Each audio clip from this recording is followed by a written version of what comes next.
नमस्कार दोस्तों। क्या एफआईआर हो जाने के बाद पुलिस तुरंत अरेस्ट कर लेती है? क्या पुलिस बिना बताए घर आ सकती है?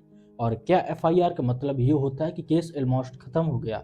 अगर आपके भी दिमाग में ये सवाल कभी आए हैं तो आज का वीडियो आपके लिए काफ़ी इम्पॉर्टेंट है। आज मैं आपको एफआईआर के बाद का पूरा legal process step by step समझाऊंगा, बिल्कुल सिंपल लैंग्वेज में, जिससे आपको इन्वेस्टिगेशन से लेकर चार्ज शीट तक का पूरा सिस्टम क्लियर हो जाएगा।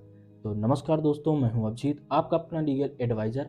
अगर आप लॉ को सिंपल लैंग्वेज में समझना चाहते हैं तो वीडियो को पूरा देखिए और चैनल को सब्सक्राइब कीजिए। चलिए अब सीधा टॉपिक पे चलते हैं। तो सबसे पहले एक बेसिक बात आप लोग समझ लीजिए कि एफआईआर का मतलब कॉन्विक्शन नहीं होता है। एफआईआर सिर्फ एक इन्फॉर्मेशन होती है जो पुलिस को दी जाती है किसी कॉग्निजेबल ऑफेंस के बारे में। इंडिया में एफआईआर का कॉन्सेप्ट बीएनएसएस मतलब भारतीय नागरिक सुरक्षा संहिता के अंडर आता है। जब एफआईआर रजिस्टर होती है तो उस मोमेंट से पुलिस को इन्वेस्टिगेशन स्टार्ट करने का अधिकार मिल जाता है। यहीं से असली प्रोसेस शुरू होता है। तो मैं आज आपको स्टेप बाय स्टेप एफआईआर का पूरा लीगल प्रोसेस समझाऊंगा। तो अब हम आपको स्टेप बाय स्टेप बताते हैं कि एफआईआर का प्रोसेस कैसे और कहाँ तक शुरू होता है। तो स्टेप वन होता है इन्वेस्टिगेशन की शुरुआत। एफआईआर के तुरंत बाद पुलिस सबसे पहले इन्वेस्टिगेशन स्टार्ट करती है। इन्वेस्टिगेशन का मतलब होता है सच का पता लगाना। पुलिस का काम होता है ये देखना कि जो कंप्लेंट दी गई है क्या उसमें प्राइमा फेसिया एविडेंस है या नहीं। पुलिस केस डायरी मेंटेन करती है जिसमें हर एक्शन लिखा होता है। ये डायरी कोर्ट में इंपॉर्टेंट रोल प्ले करती है। अब हम आपको बताएंगे कि स्टेप टू होता है क्राइम सीन विजिट। अगर ऑफेंस सीरियस नेचर का है तो पुलिस तुरंत स्पॉट विजिट करती है। क्राइम सीन पर जाकर वो फोटोग्राफ्स लेती है, वीडियोज रिकॉर्ड करती है, फिजिकल एविडेंस कलेक्ट करती है और फिजिकल सैंपल्स, वेपन्स या डॉक्यूमेंट्स। यहाँ पर एक इम्पॉर्टेंट बात समझनी है, पुलिस को एविडेंस लीगली कलेक्ट करना होता है। अगर प्रोसीजर फॉलो नहीं किया गया तो कोर्ट में एविडेंस वीक हो सकता है। स्टेप थ्री होता है विटनेस स्टेटमेंट्स। इन्वेस्टिगेशन के दौरान पुलिस विटनेसेस से स्टेटमेंट रिकॉर्ड करती है। ये स्टेटमेंट इन्वेस्टिगेशन का बैकबोन होते हैं। पुलिस हर उस इंसान का स्टेटमेंट लेती है जिसको इंसिडेंट के बारे में नॉलेज हो सकता है। स्टेटमेंट रिकॉर्ड करते वक्त पुलिस फैक्ट वेरीफाई करती है, कॉन्ट्राडिक्शन चेक करती है और टाइमलाइन क्रिएट करती है। स्टेप फोर होता है एक्यूज्ड से पूछताछ। अगर किसी पर्टिकुलर इंसान पर सस्पिशियन है तो पुलिस उससे क्वेश्चनिंग के लिए बुला सकती है। हर केस में तुरंत अरेस्ट जरूरी नहीं होता है। लोग सबसे बड़ी गलती यहाँ करते हैं, उन्हें लगता है एफआईआर हो गई मतलब अरेस्ट पक्की है।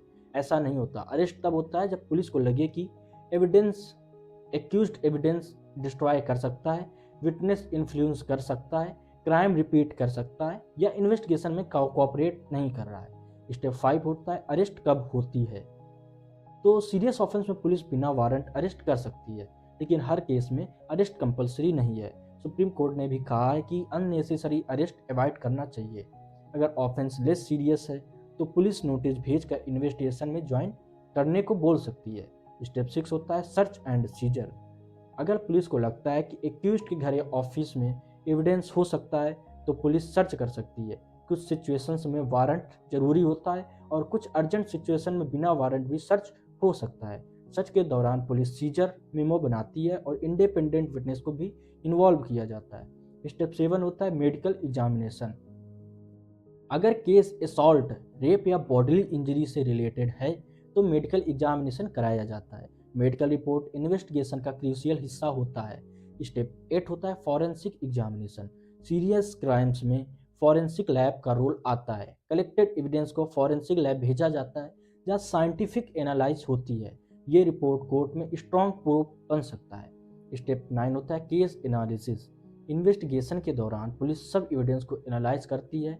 Witness statements, medical report, forensic report, CCTV footage, call record सबको कलेक्ट करती है। एक लॉजिकल चैन बना जाती है, सबको कनेक्ट करके एक लॉजिकल चैन बनाई जाती है। पुलिस का ऑब्जेक्टिव होता है ट्रुथ स्टेबलाइज करना, ना कि सिर्फ किसी को फंसाना। स्टेप टेन होता है क्लोजर रिपोर्ट या चार्जशीट। इन्वेस्टिगेशन कंप्लीट होने के बाद पुलिस के पास दो ऑप्शन होते हैं। अगर एविडेंस सफिशिएंट नहीं मिला तो पुलिस क्लोजर रिपोर्ट फाइल कर सकती है। अगर एविडेंस स्ट्रांग है तो पुलिस चार्जशीट भी फाइल करती है। चार्जशीट एक फॉर्मल डॉक्यूमेंट होता है जिसमें पुलिस कोर्ट को बताती है कि इन्वेस्टिगेशन में क्या मिला, कौन एक्यूज्ड है, कौन विटनेसेस है, कौन से डॉक्यूमेंट्स और एविडेंस कलेक्ट हुए हैं। चार्जशीट फाइल होने के बाद केस ट्रायल स्टेज में इंटर करता है। यहाँ से कोर्ट का रोल शुरू होता है। और एक इम्पॉर्टेंट बात कि इन्वेस्टिगेशन का लिमिट टाइम भी होता है।